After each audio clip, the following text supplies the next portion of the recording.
Hola a todos y bienvenidos al segundo episodio de Nutrigenómica en Red. Somos las licenciadas Guadalupe Fule y Nadia Bañov y en este segundo episodio vamos a estar hablando de distintos mitos o creencias que se tienen respecto a la nutrición y hablando un poco sobre cuáles son las verdades, qué cosas son verdades y qué podemos tener en cuenta. Bien, hola Wadi, ¿cómo estás? Bueno, hoy vamos a empezar con algunos mitos que tiene la gente que nos estuvo preguntando por redes. ¿Te acordás que habíamos abierto un poco ahí para evaluar qué mitos hay? Porque hay tanto contenido en redes que por ahí la gente se marea. Y nos pasa mucho en consultorio, que se pasa mucho tiempo la gente mirando redes y después en el consultorio nos pregunta, ¿esto es verdad, esto es mentira? Entonces, bueno, decidimos con Wadi hacer esta sección un poco para abrir este tipo de cuestiones. Bueno, una de las primeras preguntas, Wadi, que nos hicieron fue cómo afectan las harinas en el consumo y si las harinas por sí solas engordan y si por eso hay que dejar de consumirlas. No sé vos qué pensás respecto a esto, que muchos pacientes nos preguntan. Sí, muchos que vienen a la consulta dicen, quiero bajar de peso, entonces estoy dejando de consumir harinas. Y en sí no hay ningún alimento de por sí mismo que engorde, ningún alimento engorda así por consumirlo una vez. En sí, el aumento de peso se da por un consumo excesivo de calorías en general, o sea, consumir más de lo que el cuerpo realmente necesita. El tema con las harinas es que es una fuente de carbohidratos y lo que sí hay que tener en cuenta es el tipo y la porción. Hay distintos tipos de calidad de harina como de cualquier tipo de alimento. No es lo mismo una harina blanca refinada que una harina integral, una harina de trigo sarraceno, una harina de sorgo, que tienen una mayor calidad, tiene mayor fibra, nos va a dar mayor saciedad, cosa de que va a hacer que no por ahí nos pasemos de lo que sería nuestra porción y además que nos aporta un montón de fibra y todos los beneficios que eso conlleva. Tal cual, tal cual. Estoy de acuerdo con todo lo que dijiste y te sumo que también tenemos que tener en cuenta que los hidratos de carbono se complementan en una dieta en un 50 a un 60% en una dieta. Así que imagínate que no va a ser parte. Claramente que las harinas son parte, nada más que es la selección acorde que el paciente debería hacer. Y para eso estamos nosotras, ¿no? Un poco las nutricionistas para guiar al paciente, porque no tienen por qué saber un paciente, no tiene idea de alimentos, pero está bueno remarcar que dejar de consumir harinas o se hace en algún tipo de dieta particular o por un determinado tiempo, por alguna patología específica, pero no una persona común que quiera bajar de peso.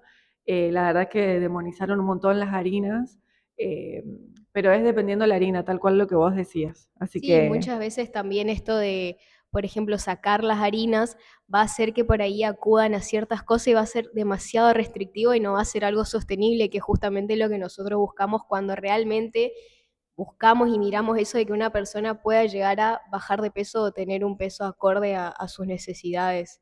tal cual, porque ¿qué pasa? Queda falta de energía esa persona. Y ahí te Exacto. empiezan a decir, estoy cansada, estoy sin energía, y cuando hacemos una anamnesis alimentaria, nos damos cuenta que no está consumiendo ningún tipo de harina, Sí, o y es de por eso, carbohidratos en general. exactamente, o de carbohidratos, ¿sí? Entonces, claramente que la persona está sin energía. Entonces, bueno, está bueno hablar sobre esto, porque es un mito muy, muy importante que se usa hace muchísimos años encima, no es algo Sí, de sí, ahora, sí. viene hace bastante. Bien, otra de las preguntas también bastante frecuente o que se suele ver en el consultorio es lo del tema de los picoteos. Si picotear durante todo el día hace que el metabolismo sea tan rápido y ayuda a bajar de peso. ¿Qué tenés para opinar respecto? Bien, mira, esto pasa también, nos pasa mucho en las consultas, y está muy arraigado a la edad también del paciente, porque en los 90 se recontrautilizaba el tema del picoteo y que esto ayudaría al descenso de peso. Cosa que en la actualidad se recomienda todo lo contrario, o sea, tratar de hacer más ayunos y que las comidas sean más distantes unas de otras para mejorar la digestibilidad justamente de todos estos productos. Además, cuando estamos picoteando durante todo el día, estamos liberando insulina constantemente, cosa que hace que todo el sistema digestivo esté trabajando constantemente, páncreas, sistema digestivo, intestino, entonces como que nunca le damos un descanso al estar picoteando durante todo el día. No sé vos qué opinás sobre esto. Sí, y viste que también la industria muchas veces, lo que hablamos siempre, no colabora con esto, todo el tiempo está sacando productos para hacer snacks, barritas de cereal, galletitas en paquetes más chiquitos y todo el tiempo como que nos está incentivando a consumir más. Y lo que suele pasar es que también uno al no tener una alimentación planificada y estar picoteando todo el día, va a hacer que por ahí uno consuma de más porque no tiene algo bien planificado, bien controlado y bien organizado. Entonces, para mí la base para cualquier tipo de alimentación organizada, que es justamente muchas veces lo más difícil de lograr, es mantener, si me resulta bien con cuatro comidas, pero bien planificadas, tratando de justamente evitar estos picoteos. No solamente por el tema de consumir de más, sino por esto que mencionás vos, de no liberar todo el tiempo insulina, de no empezar a forzar a todo el resto de los órganos también. Tal cual, tal cual. Y lo que vos decís, la industria alimentaria claramente que no nos acompaña en nada, porque las personas ven y dicen, cuando compras un paquete te dice el snack, te dice la colación, entonces bueno, son cuestiones que se van aprendiendo junto al paciente y es un camino y es una enseñanza, claramente que lleva un cierto tiempo acostumbrarse a sacar ese tipo de picoteo, porque si una persona está haciendo ese tipo de alimentación durante 10 años, claramente que de un día para otro esto no se puede sacar y bueno, y empieza a comer las 4 comidas de un día para otro. Obviamente que no, pero con el acompañamiento que hacemos, claramente que esto se puede ir trabajando con el tiempo, sobre todo para tener en cuenta que la alimentación propiamente dicha sea buena y sean las calorías apropiadas, porque en definitiva el paciente termina o falto de energía o cansado o con una mala digestión también porque está comiendo durante todo el día y ni te digo si empieza con hiperglucemias, Ujú. hablando de la liberación de insulina,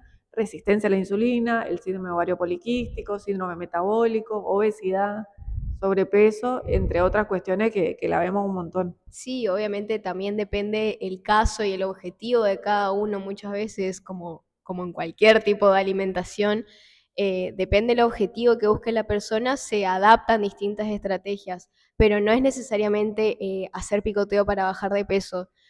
El tema también, hay personas que por ahí están, por ejemplo, con una desnutrición y por ahí, bueno, podemos llegar a decir que sí, se busca hacer una colación para incrementar más las calorías al final del día.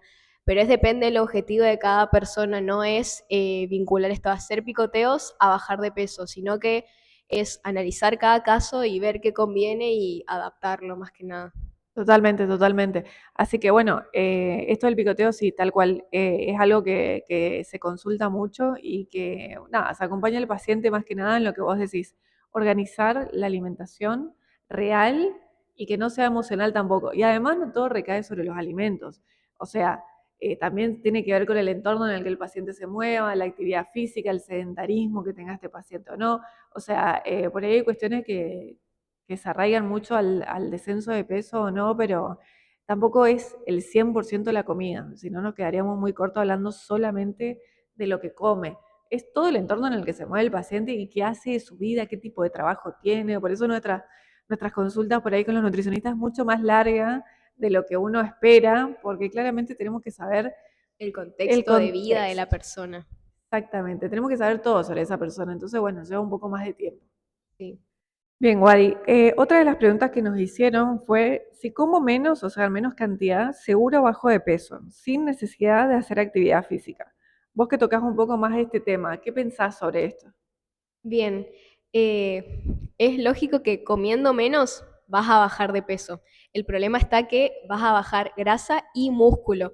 Y muchas veces la gente dice, no, a mí no me importa bajar músculo porque por una cuestión de estética, no quiero estar toda musculosa, por ejemplo. Pero el músculo pasa más allá de algo estético. El músculo es un órgano metabólicamente muy activo, participa en el sistema inmunológico, en el sistema neurológico, endocrino. Endocrinólogo, esquelético, o sea, nos mantiene firme. El músculo lo que hace es que uno se pueda mover con tranquilidad y no estar con este tipo de cuestiones arraigadas que son muy, muy comunes, sobre todo en los pacientes más añosos, el tema de las hernias. Si yo tengo un músculo débil, es probable que tenga más hernia, más dolores musculares, problemas de columna, las escoliosis. Entonces el músculo lo que hace es mantenernos esa firmeza para poder ser un adulto con buena calidad de vida y poder moverme sin apoyos y sin Sí, ser acompañamiento. independiente, poder Exactamente. levantarme sin la necesidad de tener un bastón, poder lavarme los Eso, dientes sin ayuda. Son un montón de cosas y la actividad física nos podemos pasar horas hablando de los beneficios de la actividad física en todo tipo de enfermedades crónicas, en todo tipo de salud ósea, en la presión arterial, en los impactos de la glucosa en sangre.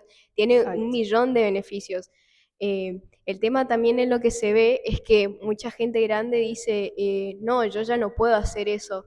Y claramente quizás no puede hacer las cosas que hace una persona de 20 años, pero todo tiene que ser adaptado. Hay un millón de entrenamientos, de distintos tipos de entrenamiento que tiene que ser justamente adaptado a la necesidad de la persona y a las capacidades de Tal cada cual, uno. tal cual. Y muchas veces pasa que el paciente dice, no, me duele la espalda, por eso yo no hago tal cosa. Tengo tales hernias, por eso no me muevo. Y es totalmente lo contrario. Pero, por Pasa supuesto, que como antes vos se decís, creía mucho eso, se creía eh, allá las viejas épocas de que no me duele, me tengo que quedar en reposo. Y hoy se sabe que no es eso, que se buscan ejercicios adaptados hasta que no llegue el punto de seguir lastimándote, obviamente, pero nunca se recomienda dejar de moverse. exacto, bajo ninguna patología que tengamos, se recomienda el estar de manera sedentaria, a menos que lo recomiende el traumatólogo cuando me quiebro un tobillo, por supuesto que sí, hay determinadas cuestiones que sí hay que hacer reposo, pero después hay que hacer una rehabilitación acorde con kinesiólogos y gente que sepa el tema para después poder moverme tranquilamente. Y va muy arraigado al tema del peso, obviamente, o sea, Ujú. una vez más son pacientes que tienen sobrepeso, tienen obesidad porque no se quieren mover, porque tienen arraigadas otras patologías también. Y bueno, son creencias bastante antiguas, pero bueno, es lo mismo que todo. Con el tiempo y demás, y explicando al paciente los beneficios que tiene la actividad física, un poco se va desterrando este tipo de mitos. Y una vez más, que la actividad física claramente que tiene que ser acorde al paciente, sin duda alguna, para no lastimarse, para no tener malas experiencias. Por supuesto que siempre hay que buscar profesionales acorde, que después vamos a estar invitando a varios profes de educación física, a kinesiólogos, como para que nos den un poquito más acá de detalle en respecto a esto, pero sí. Sí, viste que también se ve mucho esto de gente grande, sobre todo que por ahí hice actividad física toda mi vida, ya no lo necesito. Y no es así, justamente la edad adulta es como la edad clave. Y todo lo que el músculo no usa, lo tira, o sea, ya no es que el músculo se va a mantener, tiene que estar en constante movimiento, constantemente activo y sobre todo en la edad adulta, que es donde estamos muy predispuestos a la sarcopenia, que es algo que se habla un montón también, que es la pérdida de masa muscular y de movilidad también. Y eso trae un millón de otras patologías de la mano y demás, y además de la pérdida de independencia, que es justamente lo que nosotros promovemos de mejorar la calidad de vida a largo plazo. No nos basamos solamente en estar mejor físicamente, sino que el día de mañana nosotros a los 50, 60 años no necesitemos de alguien que esté atrás nuestro para hacer lo más mínimo que conlleva la vida cotidiana. Tal cual, además que es un liberador de estrés, sin duda alguna, tiene beneficios impresionantes, así que A bueno, nivel neurológico, a nivel del estado emocional. exactamente, así que siempre nosotros que hablemos de nutrición vamos a estar acompañando que haga actividad física el paciente. Si bien no es una cuestión de peso siempre, o el peso en realidad es un número, que es donde tenemos masa muscular, tenemos huesos, tenemos agua, tenemos líquido, entonces el número en sí mismo ya no nos importa, sino que el paciente se alimente de manera correcta y haga una cierta actividad física acorde a su edad, a la patología, a lo que fuese. Pero bueno, Sí. en definitiva, calidad de vida, ¿no? Sí, sí, insistir con el tema del ejercicio. Muchas veces hay como dos conceptos distintos. La actividad física es como todas esas cosas que hacemos todos los días, barrer, limpiar, cocinar. El tema es hacer el ejercicio, que justamente esa actividad física planificada, organizada, programada, que justamente se le atribuye todo esto que nosotros venimos hablando. Tal cual. Incrementar también la actividad física, que es esto de, si yo estoy, por ejemplo, todo el tiempo estudiando, todo el tiempo sentada trabajando, pararme de vez en cuando también para aumentar un poco esa actividad física, pero a la par siempre lo que es el ejercicio, que es justamente eso de que nosotros hablamos de musculación o hacer algún tipo de entrenamiento. Tal cual. Eso que vos decís es muy común, el sedentarismo, porque por ahí pensamos que Bueno, ir 2 veces en la semana, 1 hora, ya no suplanta el estar sentado 8, 10 horas capaz, trabajando o estudiando. Está bueno estas recomendaciones básicas de pararse por lo menos, subir, bajar la escalera, Y depende de la hacer pausas oficina. activas, lo que se llama. Exactamente, las Ujú. famosas pausas activas, cada 1 hora, cada media hora, el que pueda, pero bueno, por 1 hora por lo menos pararse, salir del estado en el que estás, si estás sentado, si estás parado, cambiar un poco esta rutina, ayuda un poco a salirte también de la rutina esta de estar sentado, pasa mucho en los chicos que trabajan en call center, eh, viste que hay muchísimos pacientes que trabajan en call center y cada vez hay más y el estrés que manejan, el estar sentado, bueno, todo eso conlleva a un sobrepeso y obesidad de la mano, Sí, seguro. Y el estrés psicológico claramente que va también sí, de la mano. sí, sí. Bueno, otra de las preguntas, Wadi, era si todo lo que es cualquier alimento que sea bajo en grasa o con la denominación light es lo único que se consume para bajar de peso. ¿Vos qué pensás de esto? Bien. Todo lo que siempre más le solemos decir a nuestros pacientes es que a la hora de comprarse un alimento que lo vaya a consumir todos los días, lo importante más allá de las calorías es leer los ingredientes, porque muchas veces sí un alimento nos puede decir light o bajo en grasa, pero después te das cuenta que tiene azúcares añadidos, tiene más sodio o tiene algo que va a suplantar justamente el sabor de lo que es la grasa, ya sea para sabor, para la textura, para la conservación, para lo que sea, algo le va a agregar. Y el tema es qué le agrega. Por eso siempre hacer más que nada hincapié en el tema de leer los ingredientes y demás. Antes sí, por ahí, cuando nosotros veíamos un alimento que decía bajo en grasa o light, era como esto para bajar de peso y chau, santo remedio, pero no, no es así. Hay que leer detalladamente los ingredientes y sobre todo si es un alimento que nosotros lo vamos a consumir todos los días, más que nada. Tal cual lo que vos decís, sobre todo si lo vamos a consumir diariamente, porque eventualmente comprarme algo light, por supuesto que no nos va a interferir en nada, pero en los 90 y algo, se ocupaba muchísimo el tema de los productos light o bajo en grasa y la gente solamente compraba eso y pensaba que con eso iba a bajar de peso, era una locura, pero realmente estaba muy arraigado. Ahora un poco ya se fue difuminando, pero bueno, tiene que ver con la edad del paciente una vez más y con el interés que tenga respecto a los alimentos, que claramente siempre recomendamos ver los ingredientes fuera de lo que el paquete por delante me diga. Que ahora que salió la ley de los octógonos y demás, que nos dice un poco, nos guía sobre si tiene exceso en calorías, exceso en azúcares y demás, está bueno la verdad que eh, desde la Ciudad de Buenos Aires hayan largado este tipo de publicaciones y que sea a nivel país, que todos los alimentos tengan que tener este octógono, justamente por información para la persona que va a ir a comprar eso. ¿Qué pasa ahora? Había sido que la gaseosa dice evitar en niños y que tiene cafeína y cosas que los pacientes ahora me dicen, yo no sabía esto. No, la verdad que era una información que no estaba tan aclarada, entonces por eso está bueno lo de leer los ingredientes y estar más atento a lo que uno compra. Sí, sí. Y también por ahí uno ve algo bajo en grasa o light y dice, ah, esto puedo comer sin límite, digamos, y no, no es así porque no deja de ser un producto, por ahí sí puede tener menos calorías, pero hay veces que no, y sigue siendo un alimento que tiene su composición nutricional y demás, entonces tampoco es comer a libre demanda, todo tiene su porción, su cantidad y demás. Exacto, por más que sea bajo peso o light, va a tener una porción, una cantidad y sobre todo un precio también, porque generalmente tienen un precio mucho más elevado a otros ingredientes Que que quizás ni quizás, lo vale. exactamente, que quizás no lo valen. Y ahí está la persona cuando nos dice, no tengo, sale muy caro los productos buenos, por decirlo, y no, en realidad es que hay que seleccionar de manera correcta. Y ahí es donde entramos nosotras una vez más. Por algo los pacientes también van a la consulta, ¿no? Para todo este tipo de cosas y poder guiarlos en la compra, en la organización y bueno, estamos un poco en toda la vida del paciente de alguna manera, así que bueno, creo que ahí redondeamos un poco la idea. Bueno, esto ya va más allá un poco de los mitos, sino más que nada por ahí lo que quizás vos solés más escuchar en tu consultorio, por ahí, esto de que hay gente que sufre de tomo agua y me inflamo, vivo con diarreas, las diarreas son algo normal. No, es normal para mí no ir al baño por 3 días. ¿Qué podrías decirle a esa gente o qué opinás respecto a eso? Bueno, sí, tal cual, pasa mucho en la consulta, es una de las preguntas que más hacen, si atiendo o no este tema, que sí, tal cual.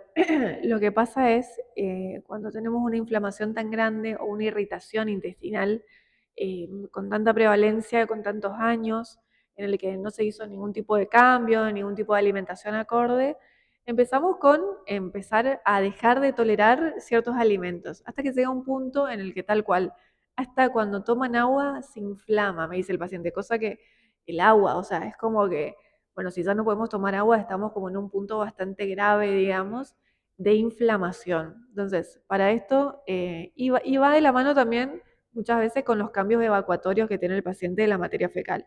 O tienen mucha diarrea o tienen mucho estreñimiento, alguna de las dos cuestiones le pasa, o ambas, inclusive, que es el famoso síndrome de intestino irritable o el colon irritable también. Entonces, pasa muchísimo en la consulta esto, pero yo siempre digo, no lo tomen como una normalidad. Es decir, ir de cuerpo debería ser una vez al día, de una manera en que no duela y que sea algo no doloroso ni que lastime, por supuesto, al ir de cuerpo. Entonces, no normalizar hacer diarreas durante años o tener constipación eternamente, la verdad que no es lo normal. Es algo que se puede llegar a cambiar con alimentación. Siempre, por supuesto, teniendo en cuenta que en general tienen que ir por una primera visita a un gastroenterólogo, siempre se recomienda, para luego, o sea, para justamente eliminar cualquier tipo de fisiopatología de base que pueda tener el paciente.